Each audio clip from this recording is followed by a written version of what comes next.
Hi, Hi. beautiful. How are you? I'm doing really well. That's good. So good to see you. Good to see you too. You doing good? Yes, I'm as best I can, right? Yeah, The last time I saw you was at the Spirit Awards on the carpet, you and Tiffany. we had so much fun. That was the best day. The weather was Yeah, perfect. It was a good day that day. And then right after that, the pandemic hit like a few weeks later. I know. It was one of the last events that I went to, and I just remember we were there all day. Yes, And it was just so much fun seeing everybody, and yeah, I miss it. I know. So, Tell me about it. That was like I think I had one more carpet after that, and then that was a wrap. that Everything was a shut down. wrap. It's crazy. How have you, speaking of COVID and the whole pandemic, how have you been managing like your mental health in the midst of this pandemic? Oh gosh, well. Um, I think, like most of us collectively, we've all been going through the different stages of the grief around this and Hmm. um, the shock and the panic and the uncertainty. I really just kind of take it moment to moment. If I'm having a bad day, I let myself have that day. Right. I think I'm becoming really good at uh, exerting those boundaries with people, even in my workspace, Hmm. and with my family for sure. Right. But yeah, there have been days where I've had to really just take the day and just say, I can't reply to that. I'm just overwhelmed. Right. And then there have been days where I've been like so pumped, so excited about everything that's happening, just really happy to have the time with my family. Hmm. Um, I call it a slow roller coaster. Right. So, each feeling is just will surprise you. I I couldn't agree more with that. I mean, it's definitely been a slow roller coaster for sure. For sure. Yeah. It's crazy. Let's jump right into it, Numa. So you're from Haiti, but you were raised in Washington State. Is that right? Yes, close. Washington State, also Oregon, Mm-hmm. small town, California, South Carolina, Oh, Georgia. My family moved around a lot, but when we lived in Washington State, I have a lot of strong memories there because we lived on a farm oh, during that time, and it was the only place that we stayed more than 3 years. oh. So yeah, we were always moving. Every 1 to 2 years, we were gone. Mm-hmm. Except for that farm. We were there for almost 4 years. So I just remember it really strongly. And then you were adopted at 2 years old. Talk to us a little bit about how your childhood has informed the stories that you tell now through your work. Well, I definitely think about that a lot because that was the first milestone, I think, other than being born. Mm-hmm. It's like you're born and then you're moved from everything that you know into this new family. Even though I don't have any memory of that, Mm-hmm. it has had a very strong impact on me, and Right. I'm always trying to understand what that all means, Right. what this kind of fragmented existence is, relating to one culture, also relating to the culture that I'm born from, but Right. not from memory, just from what I feel in my blood and what Mm-hmm. things that I'm drawn to. So Mm-hmm. I think all of that is always dripping into my work. And I'm also focused on it in my work. So I just think that's where the themes of Black women identity come from. Mm-hmm. Um, and the femininity, I think a Yeah. lot of that is me having to had I had to kind of shape myself as a woman and Mm-hmm. shape what my idea of that identity is for myself. And a lot of that goes into my work as well. So I think it's a defining moment that will always have a place in the work that I do. Right. And then, Numa, at what point along this, being on the farm in Washington State and then just growing up and evolving and becoming the woman that you are today, at what point along that journey do you decide that you want to tell stories as a career for a living, that you want to write, you want to direct, and you want to act and star in the projects that you create? At what point Mhm. along your journey do you decide that this is what you want to do? At a very young age, probably Mm-hmm. 7 years old, Mm-hmm. I already knew. I already knew that I wanted to be an actor. I was already a writer. You cannot tell me that I wasn't. You know, I was writing books and writing stories and writing plays. Mm-hmm. And then I was fantasizing about directing because Mm-hmm. I'd seen directors in my school for plays, Right. and and I had worked so much on the stage that I knew what a director in theater did, but I didn't really know what a director in film did. Right. But I was just naturally moving towards that because I've always loved photography. I've been a self-taught photographer forever. um, I've always loved all the aspects of filmmaking and directing, but that slowly, the realization that that is part of my career path Mm-hmm. came more as a young adult when I was studying theater and learning about cameras that film, you know, Right. rather than still cameras.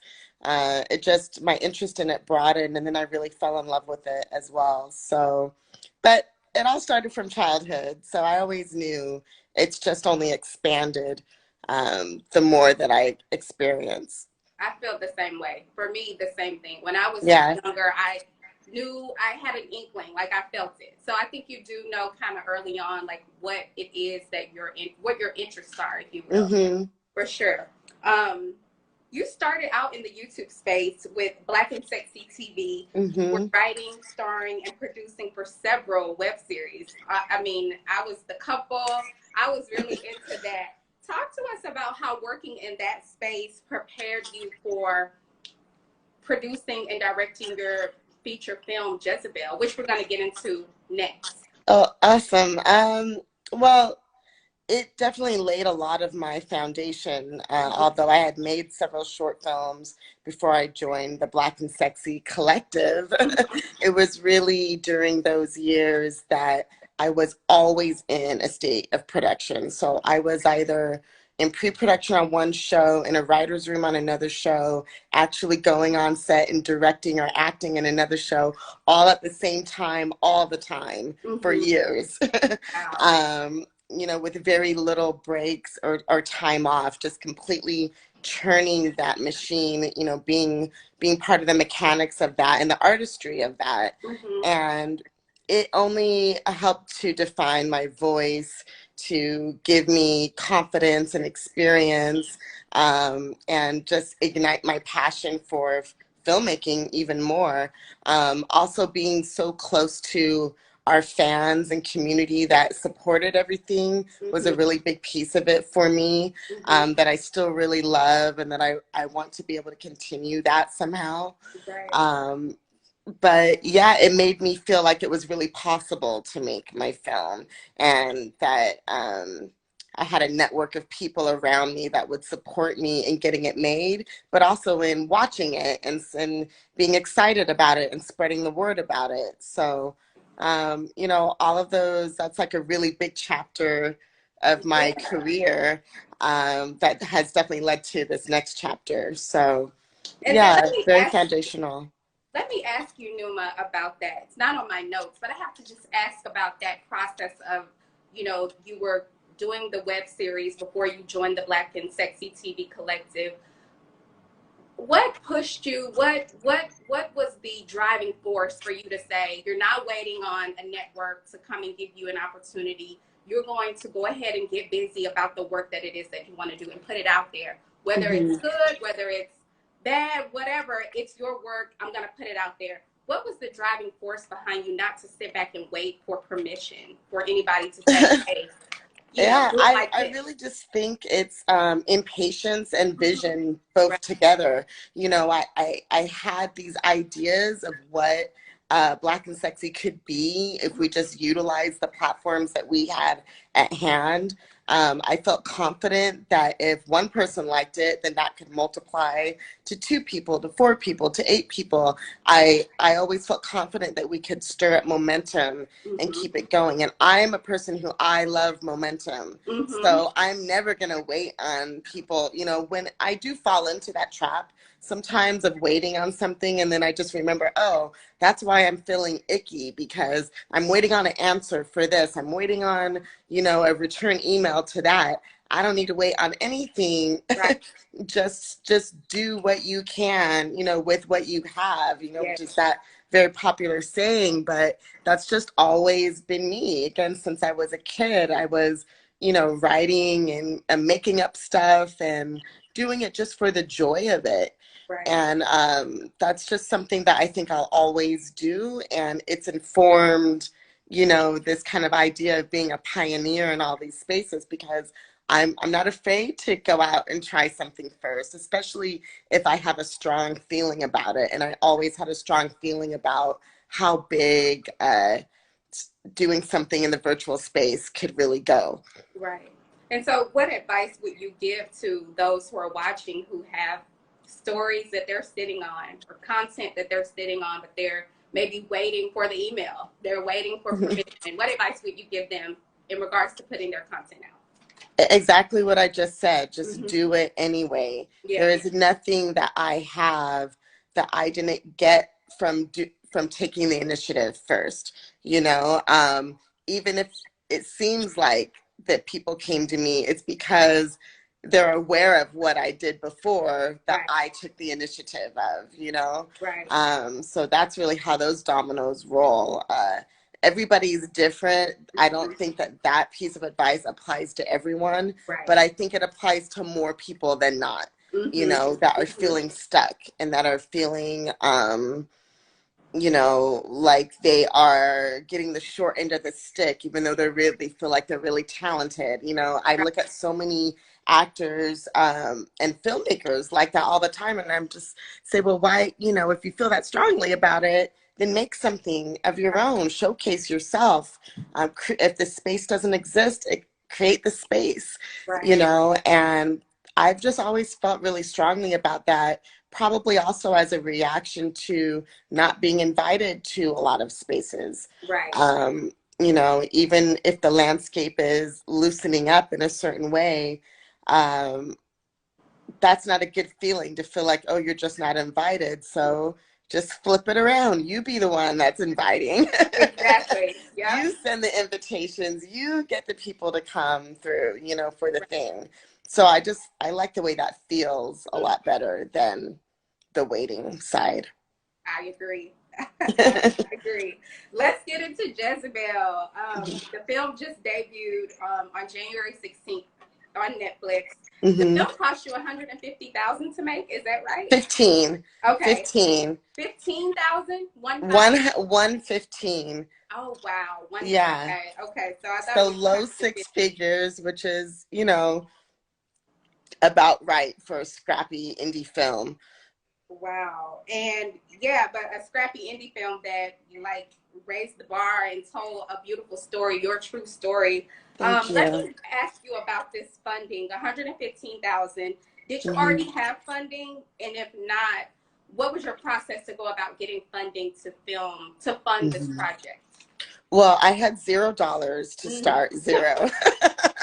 Girl. We started with zero, but then my sister offered to give some money towards she's never made a film before. She's not in this industry, but she's seen me working hard, for a long time, and had a little extra and wanted to spread it my way, So kind of similar to the film, she stepped up and was, saw a need and was taking care of me. And she funded the first leg of the film, so about the first 30K, which got us all to Las Vegas, got us our equipment insured, our equipment rented, our cast and crew paid.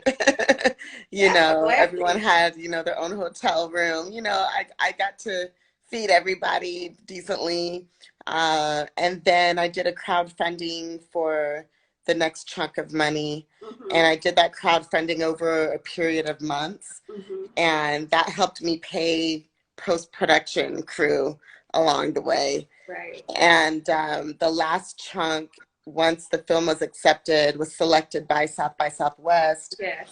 Then you have to polish your film and make sure that it sounds really great for a big theater and that it looks really great. So the final coloring, the final post sound, Mm-hmm. our publicist, and getting our team hotels in Austin, which is not cheap, Right. that was the last chunk of the budget. So when I talk about the budget, I'm talking about from A to Z, from what the first shot we took all the way to premiering at South by. Wow. And speaking of South by Southwest, so you guys showed there in 2017, is that right? And 2019, last year. 2019. Hmm. And so the film was made in 2017, but you showed it Hmm. at South by in 2019. Talk to us about how important that festival was to you because you guys then got picked up by Ava's company, Array. Talk to us about how important it was to show there. Well, again, it's momentum. So Mm-hmm. that thing I love. Right. And a huge festival like South by Southwest Mm-hmm. is going to give you a lot of momentum, and then it's on you to amplify Right. and milk that momentum as much as you can. And we were ready. My whole team was ready, and I told them from the beginning. I said, "Stay ready, because I know me, and I know, I know how I go. When Mm-hmm. when I start feeling that momentum, we're gonna run." So it was the perfect matchup, South by and us. And even the programmers at South by were saying it was kind of a microcosm of what you hear in Hollywood, that Mm-hmm. they were impressed by how well the film performed because we sold out every venue that they gave us. They Wow. had to give us an extra venue. And though they were fans of the film and excited about the film, and Mm-hmm. it was a great thing for us, Right. we outdid their expectations. Wow. And so that was, something that was remarkable to me, but we just never let up from there. Mm-hmm. And I'm still riding that momentum. As you So, should, you deserve yeah, to. a lot of places took notice of the film. There was a lot of buzz around it. A Right. lot of people were reaching out, you know, to see if they could distribute, but the perfect fit was definitely Array, Wow. And Ava's so, how did you company. find that out? Like, is it after the festival that you find out that Array wants to pick it up, or did you find out while you're there?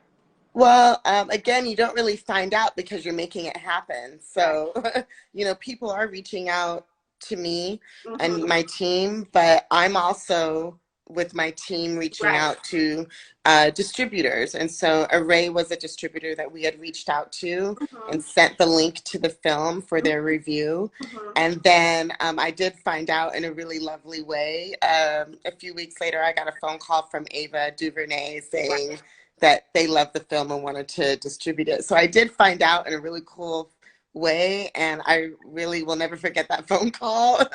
It was really something of her to pick up the phone personally, but Wow. that's how they handle their films. Everything's Mm-hmm. very personal, very hands-on, the way I like it, and the Right. way that our films need to be cared for. Right. So I'm really, really happy. I couldn't have a better experience with that. Mm-hmm. But it's again a combination of the momentum that's happening. They're paying attention, everyone's paying attention, Right. and at the same time you got to be on it and thinking about who do you want to send the film to and where do you think a good place would be for it to land, and then eventually it all lines up.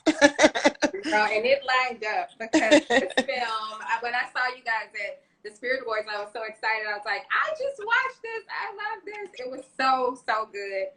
Thank So, you. those who haven't watched it, Jezebel follows your true life story when you were living in Vegas with your sister, and it follows your work as a sex worker. Hmm. And this is after your mom dies that you Hmm. pick up this job and have to kind of make ends meet.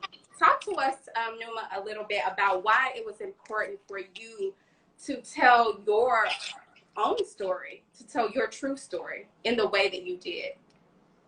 Yes, very important to me Yeah. to tell that story because one, I know no one else has that story. If I didn't Yeah. tell it, it would have never been told. So Right. I'm really proud of the fact that it's out there for the people who may need it for whatever reason. It's Yeah. there for them. You Yeah. know, if there's something in that story for you, it's now available for you to sink your teeth into and relate to my experience. So that's something that feels really good. Uh, the experience of being a cam girl, one of the first, you know, in the early days of the internet, Mm-hmm. uh, having that experience, living with my sister under those conditions, grieving for our mother, all of that happening at the same time. Uh, I always felt like it was just a good story to tell, but I knew that I needed the distance from it. Right. And I needed to figure out a few things. When I first had the idea of Jezebel being a movie, Mm-hmm. I wasn't firmly cemented in the idea of me being a director. You Okay. know, I was still exploring photography, exploring other art mediums, Mm-hmm. and so I just didn't know how the film would get made. I just had an idea of Right. it being made one day. And then, you know, as my career and artistry has unfolded, I Mm-hmm. realized not only am I going to get this film made, but I'm going to direct it. I'm And you're going to gonna play star my in it. sister. Yes. I'm going to star in it, Yes. co-star with Tiffany Tennille, Right. and just really have myself rub myself all over it. You know, just really be in it. But it was a process. It was definitely a process, and I think that we all have some secret story, you know, maybe Yes. not a sex worker, but maybe, you know, Something. some secret story Mm-hmm. that would actually be really important to document, Right. and really important to share in a creative way. Mm-hmm. Um, and I try to encourage that. I'm all when people come to me with ideas for things, and a lot of times I people come to me with kind of the same three ideas, you Right. know. Right. And once I sit down and start talking to them about their life, they end up telling me a story much more interesting than the three ideas that they are pitching to me, Right. which are probably based on things that they've seen or things that they think are trendy. Right. But it's always when I sit down and talk to an artist about their life, I'm like, that's your movie, that's your Mm-hmm. show, that's, you know, that's the guidance I always give, is that we all have something in there to tell. So And just by you telling your do story, it. you inspired people that are in that line of work, you know, to Yeah. not be embarrassed about, you know, doing what they have to do to make ends meet. So I think that Hmm. telling that story, your story, sometimes, like you said, we can like want to hide our personal stories for the sake of, oh, it's not trendy enough or it's not popular. But Hmm. it really can bless you and other people when you are authentic in telling it. So Yeah. thank you for sharing your real story with us so that we can then, you know, begin to want to share our own. Talk to Thank us, Numa, you. Thank about you for what's like. saying that. I'm sorry. I said, thank you for saying that. Of course, of course. Talk to us about, this is your first feature film. Talk to Hmm. us about some things that you learned like after the fact. You're like, okay, it's Hmm. over, it's all said and done. What did you learn? What were the three takeaways that you took away from that process that you said, okay, I know not to do this, or I know to do this? What are some three things that you learned? Well, a lot of those things kind of, well, I'll try to speak like business and creative, you Yeah, know, because you learn a lot about the business, because yeah. a feature film is really seen as a commodity, you Mm-hmm. know, that can be sold and branded, and a short films can also and do that as well, and you Mm-hmm. should look at it that way. But you know, there's a real business that surrounds feature film making, and a few things, you know, that you should think about are just how you have your paperwork lined up from the very beginning. You know, when everyone's like excited to do the project, get Right. your paperwork in order. Don't save that for later, when it could slow you down, or cause, you know, clumsiness, awkwardness, or Mm-hmm. trouble for you. Okay. So just like get your paperwork sorted out from the very, with everyone. Like, don't just get everyone except for your best friend, or everyone except for your Right. whoever, you know, get everybody Everyone. handled. Mm-hmm. That was something I definitely had to learn. I had everybody except for a couple people, you know. Right. Right. So, you know, things had to get worked out later, and they did. Um, so that's one thing on the business side. On the creative side, I would say if you're already making short films Mm-hmm. or short form content, don't think that the feature is going to just be like that, but more days.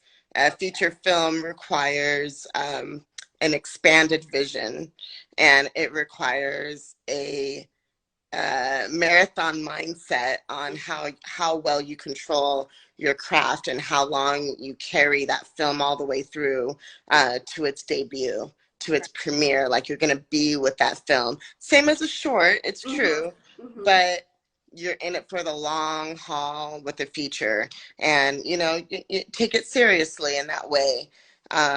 You know, take your craft and the artistry, the vision. Mm-hmm. Don't let any details drop because it's such a long haul and you're like, oh, I have to take care of this thing now and this thing's still not done. It's never over, you know. Even Right. once you get a distributor, then you have to deliver all of these things to your distributor. Mm-hmm. And a lot of filmmakers get very overwhelmed with that. It's something you definitely gonna learn.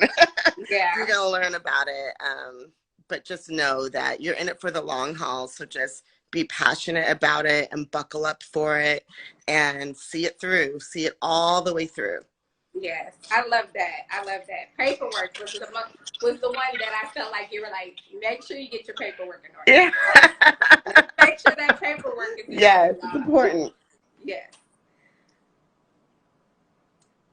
Numa. Okay, there you are. Okay, Like, perfect. yeah.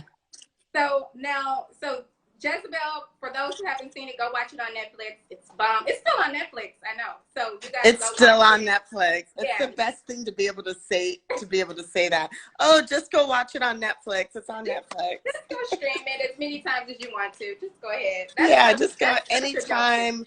anytime, any place, baby. Just, you know, Anytime. watch it. And so moving on, because you are pretty busy. Let's discuss your upcoming projects. I'm so Yay! excited. So starting with The Perfect Find with Gabrielle Union, you are set to direct. Talk to us a little bit about this project. I'm super excited about this and what we can expect from it. Me too. I'm really excited because it brings together so many things I love. It's based on a novel written by Tia Williams. There's a lot of Black women on the creative side Yes. behind the scenes of this. So it's based on her book. Mm-hmm. Then the script was adapted by Lee Davenport, who's the creator of a new series that's going to be on Stars Wow. next year.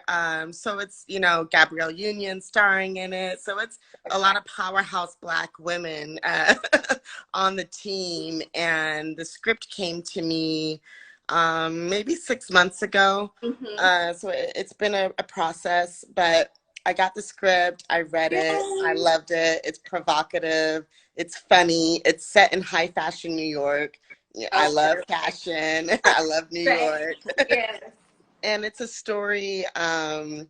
It's definitely a edgy little rom-com with a really hot love story at the center of it. So, you know, I'm into that. I'm into intimacy and Right. I'm into relationships and Black Mm-hmm. love and how messy that can all get. Right. So this film definitely has all of that. And as soon as it's safe for us to go into production, we will. Okay. We're looking at, you know, early next year. Okay. So yeah, it's a an exciting step. It's a big step. Yes. Um, I you know, can't wait. I it's a perfect fit, a perfect find. Yes. And then it's um, Black women led. So yeah, you said it's a lot of dope Black women behind the project, Gabrielle Union. yeah, You're directing. So look, I'm super excited about it. me Do you too. know when it's gonna possibly come out, or you don't have any of that I information? do, but I don't know if I'm allowed to say when it's coming out, but it's all slated. So everything Okay. is moving forward. Yeah. Okay. Well, don't tell us. We don't want to know Yeah, I think that now. might be an internal thing still, Yeah. just because of what's going on with the pandemic, that might change. So I don't want to say a date already when we haven't even had our first day on set yet. Yeah. But, you know, plans are in order. So that train is moving. Well, we're excited. That's good news to have come out during quarantine. And that's not the only news. You're also set to direct a thriller series, Toxic, for Macro Television Studios. Talk to us about this project. It's a thriller. What is this going to be about? This is a little different, right? Yes, it's a little different and Mm-hmm. something that I feel very passionate about. So Yeah. I'll be starring and directing. Oh, Um, and I it love series. is, it's an anthology series. And Mm-hmm. so each season we focus on a different couple. Mm-hmm. Um, but each couple has a toxic relationship. Okay. And it's very much an erotic thriller. So it's going to be equal parts erotic and thriller. Mm-hmm. So there'll be Like that. sex and there'll be scary, and there'll be scary moments in danger. But it's Wow. really taking a deep dive into one relationship and Mm-hmm. how two people who are very much in love can eventually bring the worst of themselves Wow. to the situation. So Mm-hmm. that is all I That's, can say. that's juicy, Noah. What? Wait a minute. But I'm excited. I'm just excited to really dig into the nitty gritty of that and show every single layer that I haven't seen, you know, like really get inside of that relationship. So yeah, Wow. stay tuned. We will. Any date info on that one? Are you gonna be shooting that beginning of next year as well, or is I it don't have dates on that yet, but it looks like it won't be this year okay? because we're still in the development process, but it's Okay. going really well. Um, but probably filming next year, and then I don't know about a debut for it yet. Well, whatever it is you're doing, we'll be watching. So it doesn't matter. You tweet it, your Instagram it, we'll be there watching and supporting. Before I let you go, Numa, like I said, you're a busy woman, and at the beginning we talked a little bit about just how you're, managing your mental health during the course of this pandemic. I want to Mhm. talk to you a little bit about how you're practicing self-care. You're a mom as well. What are you doing to take time just for yourself to say, I know you said like not answering the emails, but are you doing anything specific, like working out, reading a book, writing even? What are you doing to practice self-care during this time? I think it's changed. I have a few things that I do to kind of blow off steam or, Mm-hmm. soothe myself, make myself feel better. Um, I watch a lot of stand-up comedy. Oh, So okay, I if it's love it. anything that just feels like I might laugh, even if it's not the best comedy special, I'll still turn it on just in case there is a laugh in there that I wouldn't have got before. So Right. I try to find ways to keep myself laughing, keep humor Yeah. in my house, humor around me.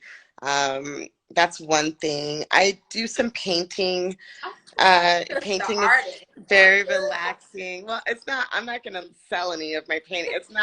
I'm not particularly talented as a painter, but I love mixing paints and I Mm-hmm. love just, getting it on the canvas and trying stuff out. A very experimental painter. But that is something that I do that soothes me, that relaxes me.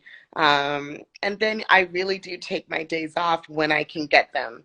I will, with only a little bit of guilt and shame, stay in bed all day for a Feel day. no shame, So girl. it's Yeah. hard. It's hard when you're a mom. Like, if she goes to spend time with her dad, I Mm-hmm. try to find a day within that time that's no work, just relaxing. But Yeah. I've never been successful in that. I always do a little bit of work. Um, but I'll let myself stay in bed and do it. So Right. that'll be kind of my self-care. Like I had a day off. I did answer a few emails. I did read a script, but I stayed in bed. I ordered food. I So had a day off, you have balance.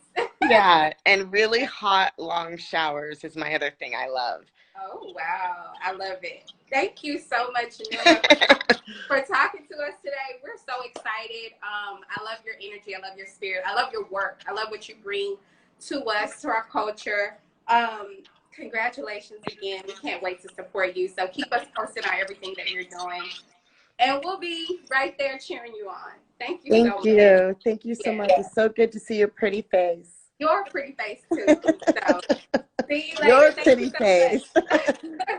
All right. I'll talk to you later. Okay, Bye. bye. Where is the buzz? Oh, yeah. Where is the buzz? You said We used to be was a singer group. mine, Oh, mine. where is the buzz? Ooh.